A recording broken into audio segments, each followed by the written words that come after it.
भट्ट जी कहाँ वेंदे हो फिर तो?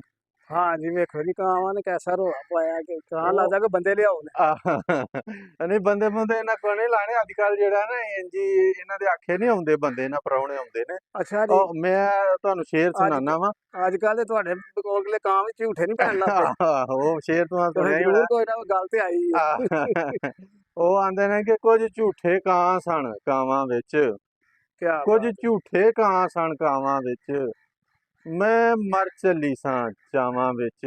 ਕਿਆ ਤੇ ਬਾਤ ਐਵੇਂ ਹੀ ਪਿਆਰ ਦੇ ਵਰਕੇ ਫੋਲਦੀ ਰਹੀ, ਐਵੇਂ ਹੀ ਪਿਆਰ ਦੇ ਵਰਕੇ ਫੋਲਦੀ ਬੋਲ ਜੀ, ਰਹੀ। ਤੇਰਾ ਨਾਂ ਨਹੀਂ ਸੀ ਉਹਨਾਂ ਨਾਵਾਂ ਵਿੱਚ, ਕਿਆ ਬਾਤ ਤੇ ਬਸ ਭੀੜ ਸੀ ਪੜ੍ਹਿਆਂ ਲਿਖਿਆਂ ਦੀ। ਬਸ ਭੀੜ ਸੀ ਪੜ੍ਹਿਆਂ ਲਿਖਿਆਂ ਦੀ, ਤੇ ਬੰਦਾ ਟਾਵਾਂ ਟਾਵਾਂ ਵਿੱਚ। ਕਿਆ ਬਾਤ ਤੇ ਉਸ ਵੇਲੇ ਤੱਕ ਤੈਨੂੰ ਚਾਹਾਂਗੇ, ਉਸ ਵੇਲੇ ਤੱਕ ਤੈਨੂੰ ਚਾਹਾਂਗੇ, ਸਾਹ ਜਦ ਤੱਕ ਸਾਡੇ ਸਾਹਾਂ ਵਿੱਚ।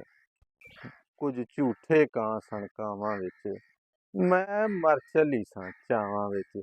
ਬਹੁਤ ਕਿਆ ਸ਼ੁਕਰੀਆ ਜੀ। ਕਿਆ ਬਾਤ ਹੈ, ਕਿਆ ਬਾਤ ਹੈ। ਕਮਾਲ ਕਰ ਰਿਹਾ, ਮੌਕੇ ਤੇ ਤੁਹਾਡੇ ਕਾਂ ਫੜ ਲੈਣੇ ਬਾਦ ਸਾਹਿਬ। ਕਿਆ ਬਾਤ।